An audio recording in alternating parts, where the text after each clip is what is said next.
नमस्कार। आज हम बात करेंगे, जो फोकस रहेगा मेन वो अफ़गानिस्तान और पाकिस्तान के रिलेशन के ऊपर रहेगा। क्यों इतने बेहतर रिलेशन करते होते होते वो एकदम से क्यों इतने ख़राब हो गए कि एक दूसरे के साथ युद्ध तक की नौबत आ गई, उस चीज़ को समझेंगे। क्या है पश्तूनिस्तान फैक्टर और क्या है तहरीक तालिबान पाकिस्तान, उसको भी समझेंगे। अफ़गान जो तालिबान है उसका क्या रोल है उसमें, उस एंगल को भी समझेंगे। उसी के साथ देखेंगे जब पाकिस्तान और अफ़गानिस्तान के जो रिलेशन है एकदम ख़राब होते जा रहे हैं, तो भारत अपने स्ट्रेटजिक इंटरेस्ट के लिए, क्योंकि भारत चाहता है कि अफ़गानिस्तान के साथ जो भारत के रिश्ते वो सही रहे, तो उसके लिए भारत भी बहती गंगा में हाथ धोने पर बिल्कुल उतारू हुआ है। उन सारे फैक्टर्स को समझेंगे और जो पूरा इतिहास है वो कहाँ से शुरू हो रहा है, ड्यूरेंट लाइन, इन सब बातों को देखेंगे तो विस्तार से इसको समझेंगे। तो देखिए, शुरुआत करते हैं जो आज की न्यूज़ है, करंट अफेयर एक तरीके से, कि भारत के फॉरेन सेक्रेटरी वहाँ दुबई में जाके, जो वहाँ के एक्टिंग फॉरेन मिनिस्टर हैं, भारत जो तालिबान 2 है, यानी कि जो 15 अगस्त 2021 को सत्ता में आती है, वहाँ पर जो चुनी हुई एक तरीके से सरकार थी उसको भगाकर, तो उसको भारत ने रिकॉग्नाइज नहीं किया है। इसलिए उसके फॉरेन मिनिस्टर को कभी एक क्लियर फॉरेन मिनिस्टर नहीं कहेंगे, एक्टिंग फॉरेन मिनिस्टर कहा जाता है। तो 25 साल बाद, 25 साल का मतलब जो बीच में रिपब्लिक था, इस्लामिक रिपब्लिक, उससे तो हमारे संबंध थे, लेकिन तालिबान फर्स्ट, खास करके जब 1999 का जो विमान हाईजैक होता है, कंधार जाता है, उसके बाद पहली बार कोई डेलीगेशन तालिबान के साथ जाकर मिल रहा है। और बहुत बड़ी बात है, क्योंकि अब एक डी फैक्टो ऐसी बात लग रही है कि ये तालिबान कहीं जाने वाला नहीं है। तालिबान अपनी जगह पर काफ़ी मजबूत होता है और भारत को ट्रांजिट चाहिए सेंट्रल एशिया के लिए। भारत ने बहुत मेहनत से चाबार पोर्ट बनाया था ईरान में, डेलाराम जरांज रोड बनाई थी अफगानिस्तान में जो सेंट्रल एशिया तक जाती थी। तो भारत को वो सारा एरिया जो चाहिए वो दोबारा चाहिए, ट्रेड के लिए चाहिए और स्ट्रेटजिक इंटरेस्ट के लिए वहाँ पर अपनी पकड़ चाहिए, खास करके चाबार पोर्ट में जो कि ईरान में है। तो इसलिए उन सारी बातों को लेकर वहाँ पर मीटिंग हुई है।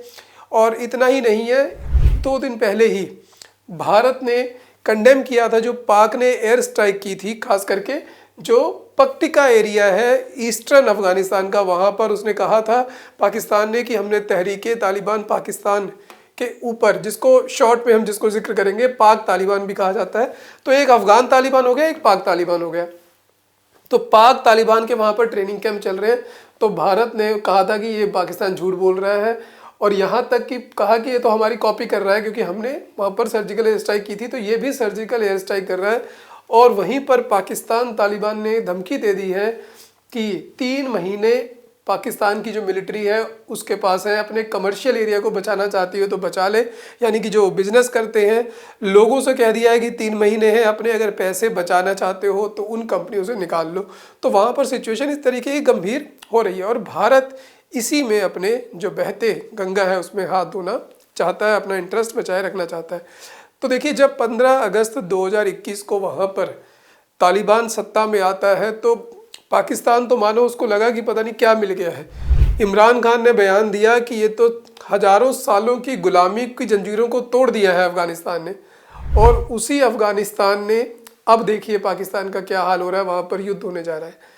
पाकिस्तान अफ़गान तालिबान को कह रहा है कि तुम तहरीके तालिबान के ऊपर, पाकिस्तान का जो तालिबान है उसके ऊपर काबू करो।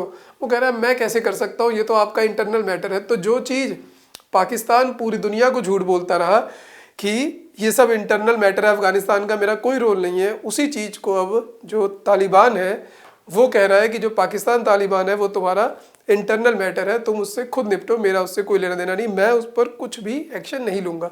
ऐसा क्यों?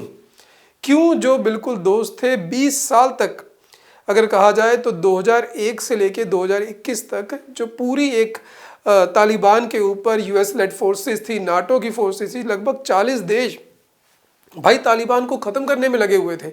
और तालिबान छुपता कहाँ था जाके? पेशावर में, कोयटा में जो वजीरिस्तान है वहाँ पर। तो पाकिस्तान के सारे एरिया में छुपता था। पाकिस्तान खूब भरपूर मदद करता था, पाकिस्तान को लगता था कभी ना कभी काम आएगा, लेकिन अब वो काम नहीं आ रहा। काम क्यों नहीं आ रहा? क्योंकि उसके लिए हमें थोड़ा इतिहास में जाना पड़ेगा। पुराने इतिहास में जाने की ज़रूरत नहीं है, मॉडर्न से ही काम चल जाएगा। तो लगभग 1850 के आसपास चलते हैं, जब भारत में ब्रिटिश सत्ता बिल्कुल पीक पर पहुंच रही थी, पंजाब वगैरह सब पे कब्जा हो चुका था, ब्रिटिश अम्पायर अपनी पूरी पीक पे था। जस्ट उसी समय पर जो रशियन अम्पायर है वो भी अपनी पीक पर आ रहा था और वो यहाँ तक पहुँच चुका था। अगर यहाँ पर देखेंगे सारा एरिया समरकंद, मर्व, कैस्पियन सी यहाँ तक पहुँच चुका था और नीचे अफगानिस्तान रह गया था। और अफगानिस्तान के बाद जो सीधा एरिया था वो ब्रिटिश इंडिया का था। तो ब्रिटिश इंडिया यानी कि ब्रिटेन को लगा कि मुझे एक ऐसी स्टेट चाहिए कहीं पर अगर भाई लड़ाई हो तो वहाँ पर मैं थोड़े दिन लड़ तो सकूँ। बफर स्टेट, बफर स्टेट का मतलब होता है कि ऐसी फालतू जगह जहाँ पर कोई लड़ाई हो तो दोनों आदमी लड़ने पहुँचेंगे और नुकसान किसका होगा, जो वो जगह है। तो अफगानिस्तान उस तरीके से उसको चुना गया कि बफर स्टेट के लिए। इसलिए वहाँ पर अफगानिस्तान के साथ भी ब्रिटेन ने 3 युद्ध किए, लेकिन पहले युद्ध में कोई सफलता नहीं मिली, दूसरे युद्ध में सफलता मिलती है। उसके बाद वहाँ पर एक लाइन खींची जाती है, ड्यूरेंट लाइन, जो कि इंटरनेशनली रिकॉग्नाइज्ड बॉर्डर है किसके बीच में, पाकिस्तान और अफगानिस्तान के बीच में। अगर इस बॉर्डर को देखें हम तो ये पाकिस्तान से पूरा गुजरते हुए जाकर जम्मू कश्मीर तक मिलता है और वखान बॉर्डर है जो उसको अलग करता है, यानी कि वखान बॉर्डर उसके नॉर्थ में रह जाता है। खैर अब ये एरिया इस वक्त पीओके है तो उस तरीके से हमारे पास डायरेक्ट लिंकेज नहीं है, लेकिन जो अगर ड्यूरेंट लाइन पे कोई प्रश्न होगा तो वो सीधा हमारे जम्मू कश्मीर से मिलता है। तो ये एक लाइन खींची जाती है। इस लाइन को खींचने का मतलब था कि इधर ब्रिटिश इंडिया रह गया और इधर अफगानिस्तान रह गया और इधर सारा ये रशियन एम्पायर रह गया। तो ये एक बफर स्टेट थी।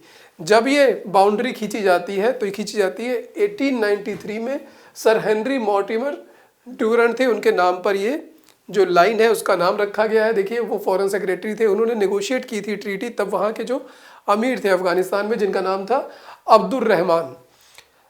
तो उसके बाद वो ट्रीटी को उन्होंने रेटिफाई किया, उसको सब कुछ किया। फिर उसके बदले में जो ब्रिटिश इंडिया था यानी कि जो ब्रिटेन की पावर थी उसको बलूचिस्तान भी मिल जाता है, वखान कॉरिडोर भी डिफाइन हो जाता है और एक बफर स्टेट भी मिल जाती है। लेकिन कहानी में ट्विस्ट ये रहता है कि जब 1947 में भारत आज़ाद होता है तो पाकिस्तान एक सक्सेसर स्टेट बनता है जिसको ड्यूरेंट लाइन मिल जाती है। भारत का तो लिंक खत्म हो गया, भारत के पास तो वखान कॉरिडोर के पास थोड़ी बहुत ही है। पूरा जो बॉर्डर था वो जो ड्यूरेंट लाइन थी वो पाकिस्तान को मिल जाती है।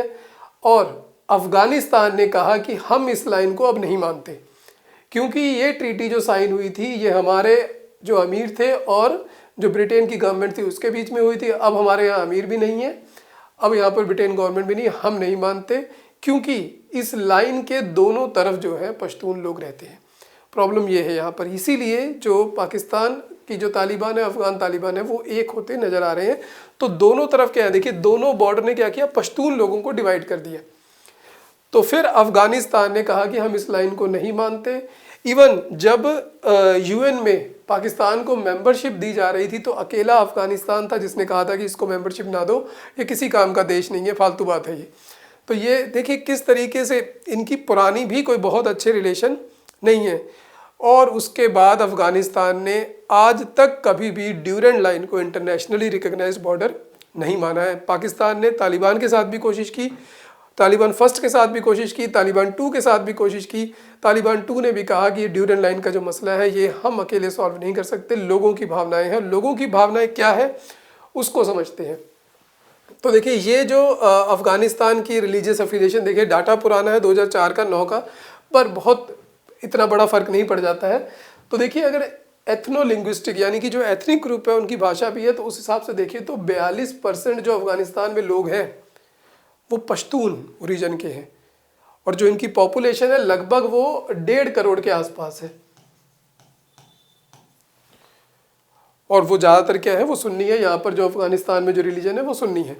वहीं पर अगर पाकिस्तान की बात करें, वहाँ पर जो मेजॉरिटी जो एथनिक ग्रुप है वो पंजाबियों का है। वहाँ पर लगभग 44% के आसपास पंजाबी है। 52% कहा जाता है क्योंकि कुछ एक सरकारिया एक एथनिक ग्रुप है जो कि उसी में आता है, तो वहाँ पर लगभग 52% हो जाता है। वो पंजाब में ही बसने वाला एरिया है। लेकिन जो पश्तून है वो 15% है, 15% है वहाँ पर। लेकिन यहाँ पर जो पॉपुलेशन है वो लगभग 4.5 करोड़ के आसपास है।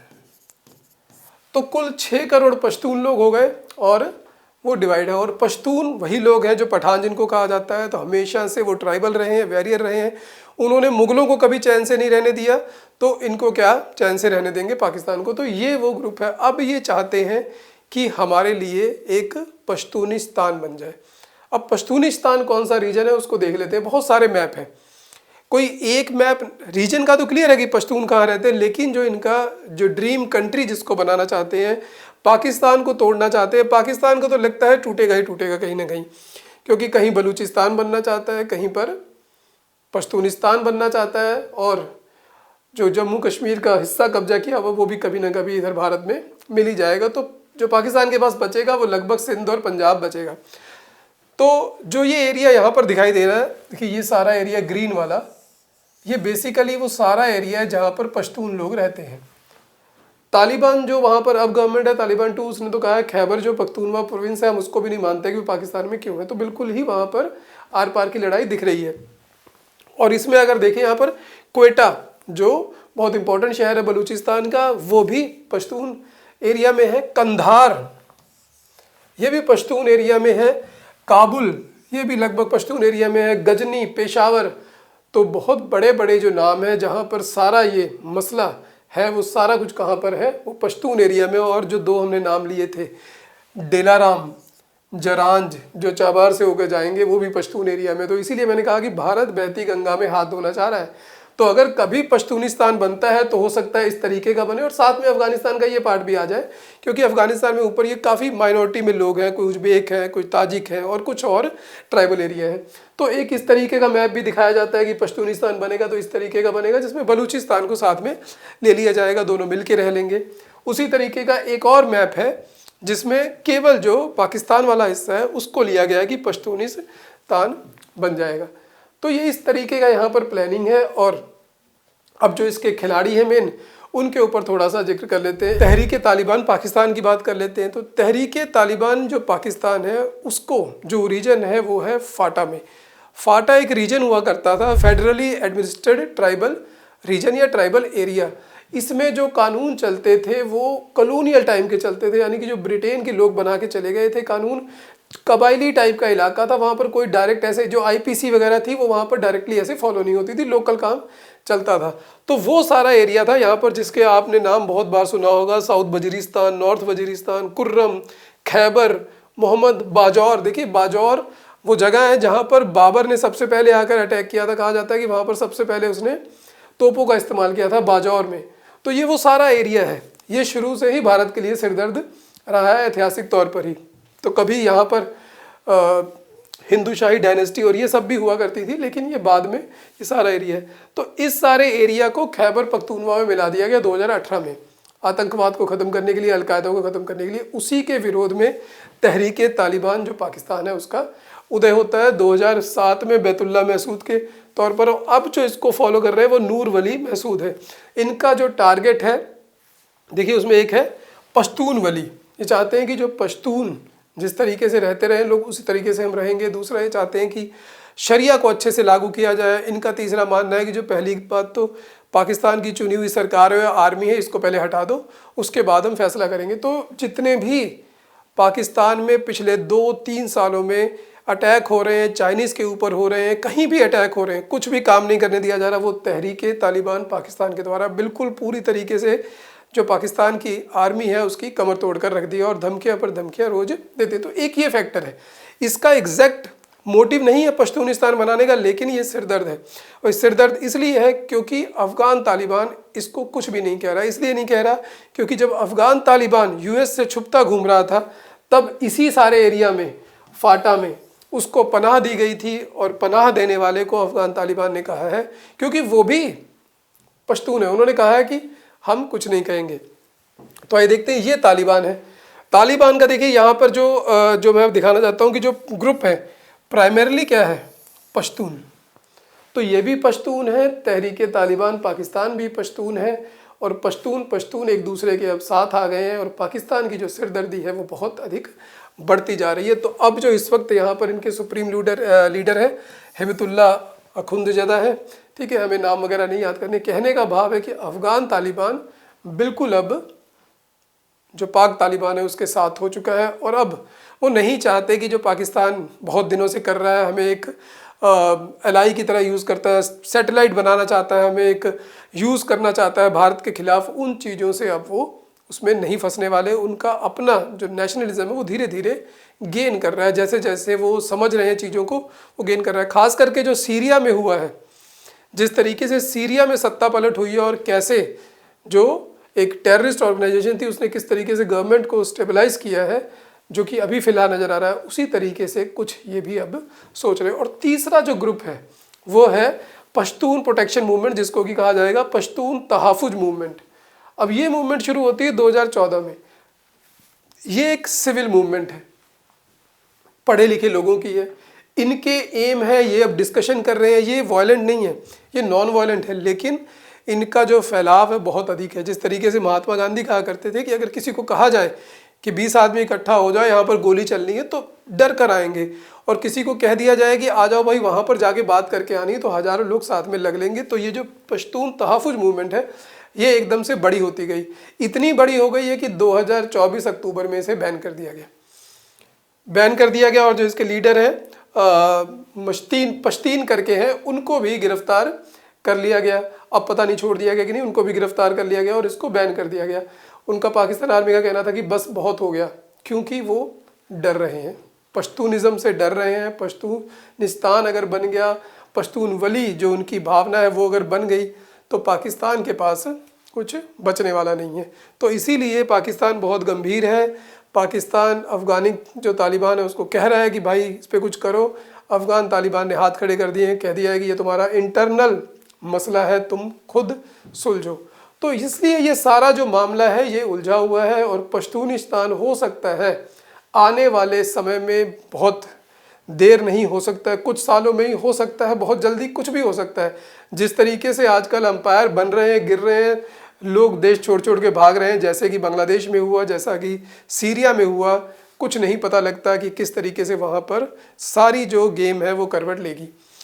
तो आज के वीडियो में इतना ही। हमने पश्तूनिस्तान के बारे में देखा और देखा कि भारत का क्या इंटरेस्ट। देखिए भारत का क्या इंटरेस्ट है। भारत को है कि भैया तुम्हें चाहे पश्तूनिस्तान बनाना है, चाहे कुछ बना लो, जो तुम्हारे पास आकर लश्कर तैयबा के, हिजबुल मुजाहिदीन के जो टेररिस्ट वहाँ पर रहते हैं, जिनको थोड़ी बहुत ट्रेनिंग मिल जाती है, छुपे रहते हैं, तुम बस उनको हटा दो, सेंट्रल एशिया से ट्रेड करने दो, हमसे अच्छे रिश्ते रखो, आतंकवादियों को पनाह ना दो और पाकिस्तान के साथ जैसे करना है करते रहो। हम इधर से कहते रहेंगे भाई बहुत गलत हो रहा है। तो भारत ने ऐसी अपनी पॉलिसी बना ली है। तो इसी के साथ आज के वीडियो को बंद करते हैं। आप अपने कमेंट और शेयर जरूर करें, लाइक करें। धन्यवाद। मिलेंगे फिर ऐसे ही एक इन्फॉर्मेटिव वीडियो में।